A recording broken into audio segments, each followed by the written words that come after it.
क्रिस्त में मेरे प्यारे भाइयों और बहनों, वर्ष का 14वां इतवार है।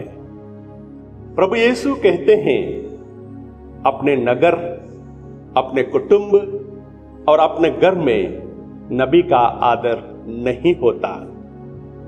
Rejection is a part and parcel of our life.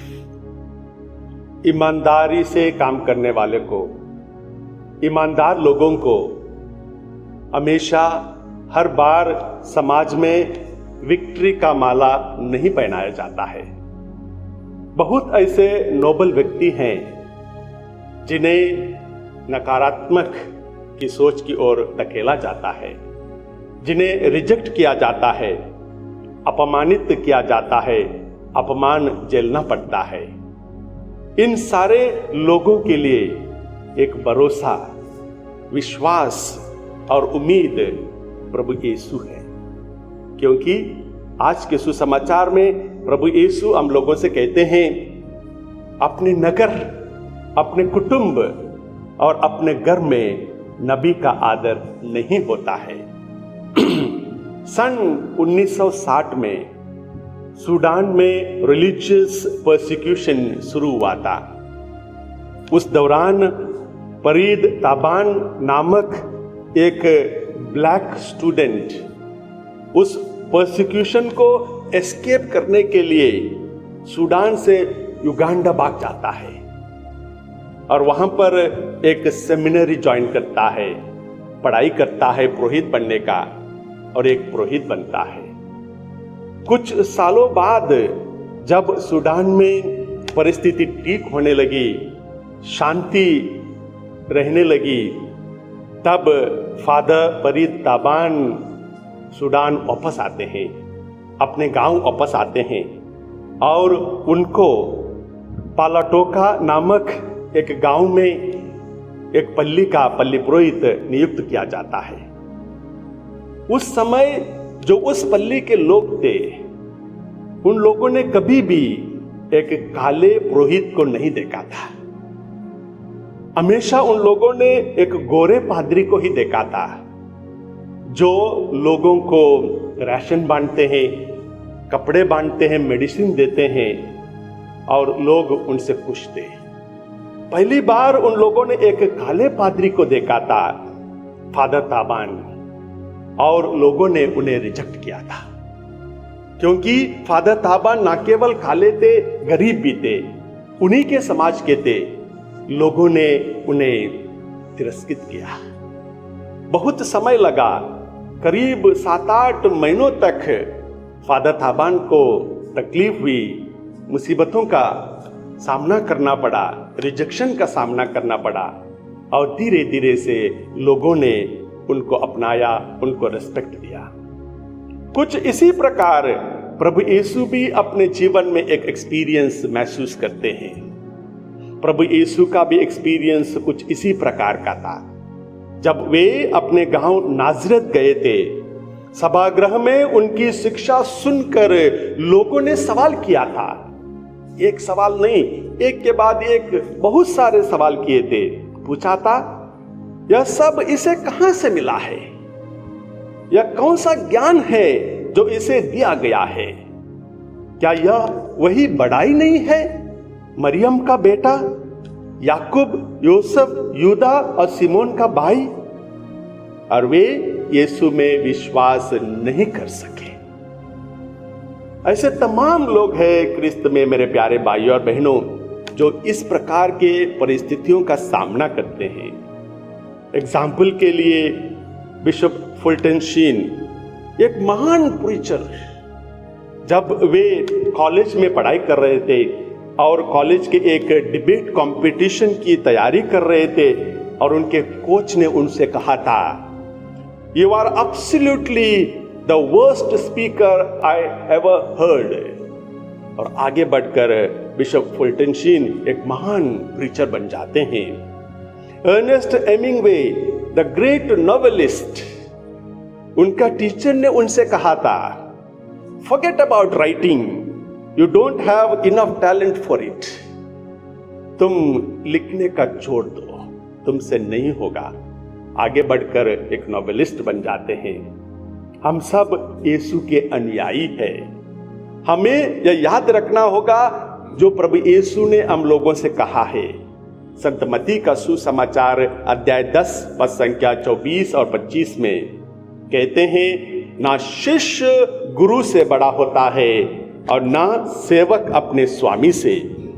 यदि लोगों ने घर के स्वामी को बेल्जेबुल कहा है तो वे उसके घर वालों को क्या नहीं कहेंगे। जैसे यीशु तिरस्कृत हुए थे वैसे हम उनके अनुयायी भी बहुत बार तिरस्कृत होते हैं। तमाम ऐसे एग्जाम्पल हम लोगों के जीवन में हुई होगी। जैसा कि हॉस्पिटल में जब क्रिश्चियन डॉक्टर्स और क्रिश्चियन नर्स एबॉर्शन करने के लिए आगे नहीं बढ़ते हैं, एबॉर्शन नहीं कराते हैं और उसमें सहभागिता नहीं लेते हैं, तब उनके आसपास के लोग, उनके ही साथी जो लोग उनसे मिलने आते हैं, उन्हें वे नकारते हैं, उन्हें वो डिग्रेड करने की कोशिश करते हैं। जब हॉस्टल में पढ़ाई करते समय क्रिश्चियन लड़का क्रिश्चियन लड़की जब अपने ही ग्रुप के साथ नाइट में पार्टियां नहीं करने जाते हैं, शराब पीने नहीं जाते हैं, तब वे अपने दोस्ती को तोड़ देते हैं। उन्हें अकेलापन महसूस करना पड़ता है। जब ऑफिस में अगर क्रिश्चियन होने के नाते घूस नहीं लेते हैं और ईमानदारी से काम करते हैं तो अपने साथी उस क्रिश्चियन व्यक्ति को थोड़ा सा दूर रखते हैं, उनके साथ अच्छी तरह से व्यवहार नहीं करते हैं। प्यारे भाइयों और बहनों, घर परिवार में भी यह देखा गया है।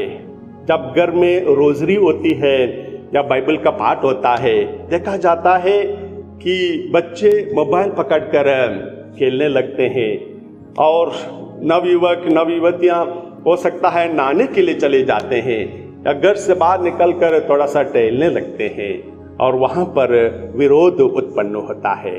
हमें याद रखना होगा संत लूकस का सुसमाचार अध्याय 12 पद संख्या 53 को, पिता अपने पुत्र के विरुद्ध होगा और पुत्र अपने पिता के विरुद्ध। जब इस तरह का विरोध पैदा होता है, इस तरह का एक रिजेक्शन देखने को मिलता है, तो बहुत बार लोग दुखी हो जाते हैं। बहुत बार लोगों को अच्छा नहीं लगता है, काम करना छोड़ देते हैं, प्यार करना बंद कर देते हैं, गुस्सा करने लगते हैं, कड़वाहट महसूस करते हैं, नेगेटिविटी अपने दिमाग में आ जाता है, सोचने लगते हैं इतना अच्छा कार्य करने के बावजूद भी हमें नेगेटिविटी का सामना करना पड़ रहा है, हमें विरोध का सामना करना पड़ रहा है। लेकिन प्यारे भाइयों और बहनों, सवाल यह है, क्या प्रभु यीशु ने कभी गिव अप किया है? क्या प्रभु यीशु ने कभी गिव अप किया था?